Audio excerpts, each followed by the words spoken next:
back to the Sloan Sells Homes Open House. I am Michelle Sloan. I'm your local residential realtor and broker at Remax Time. Remax Time, we're located just off of I-71, just south of Kings Island. And the good news is, if you are planning to sell your home or you're hoping to buy a home this year, you probably will never come to my office. I put on hundreds of miles on my car each and every year, and so I will come to you. I had a phone call from a nice listener last week, and she said, Michelle, I want to do some things to my home. I want to update my home. I just don't know where to start. And I said, you know what? Let me come see you. Let me come visit you. She said, but I'm not planning on selling my home right now. I said, that's okay. That's fine. I'm in the business of making relationships. And if I can meet you at your home, give you a little bit of advice. Now, it's going to be my opinion based on resale, based on what people are looking for, those kinds of things. I'm going to give you that advice. And then hopefully you remember me when it does come time to sell. Or maybe a family member is selling. So if you are looking for some advice and you're not planning to sell this year, and you said, I don't want to bother you, Michelle, okay, that's fine. But go ahead and bother me. I would love to hear from you. My name is Michelle Sloan. You know this, right? SloanSellsHomes.com. Give me a call at 513-600-5277. We'll take about an hour to look at your home, give you some ideas. If you have some ideas, maybe you even have some choices for flooring, and you have 3 or 4 choices that you show me and say, oh my gosh, I just don't know what to do. And maybe a family member is like, don't worry about it. Just let the next person worry about it. Here's the thing. If you have flooring that is dated, maybe you have vinyl that is torn or burnt. I have like cigarette stains and stuff on it. If you have carpet that is dirty, dingy, so matted from years and years of wear, I'm going to say yes, you should update that flooring. And the reason being is you're going to get more for your home every single time if you update that dirty, old, dingy, nasty flooring. So, are we going to spend a ton of money? No. Is it going to be maybe a couple $1,000, $2,000, $3,000, $4,000? Maybe, yes. But you're going to get that back.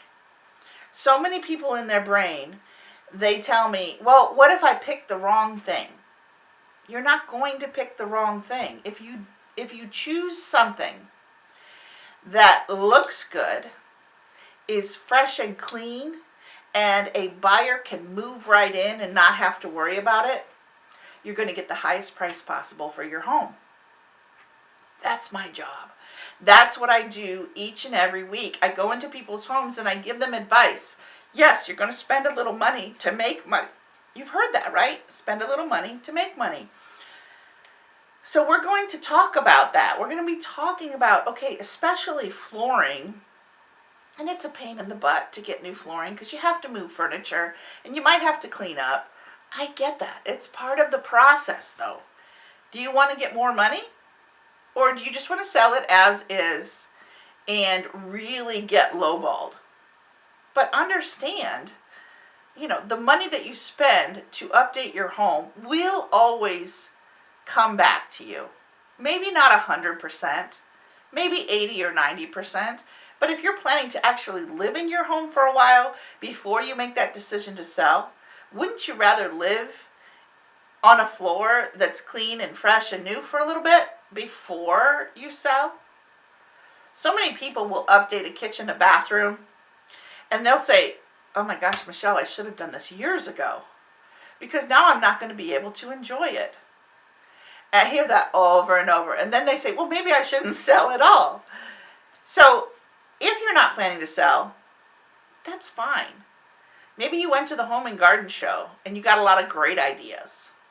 Or again, if you're planning to make some updates to your home, but you just don't know where to start or how much money to spend, You can talk to different contractors, and I always recommend talking to more than one contractor to get their advice.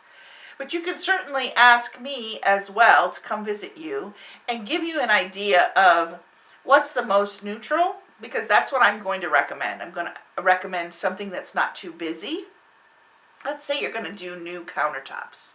A lot of people are so very scared of replacing countertops because they're so afraid that a buyer is not going to like what they choose. That's when you talk to someone about choosing something that is very neutral. You may think it's boring. That's okay, boring is good. Boring is traditional. You may think you don't want, I don't know. Maybe you are going to be replacing your cabinets, or you're going to be painting your cabinets.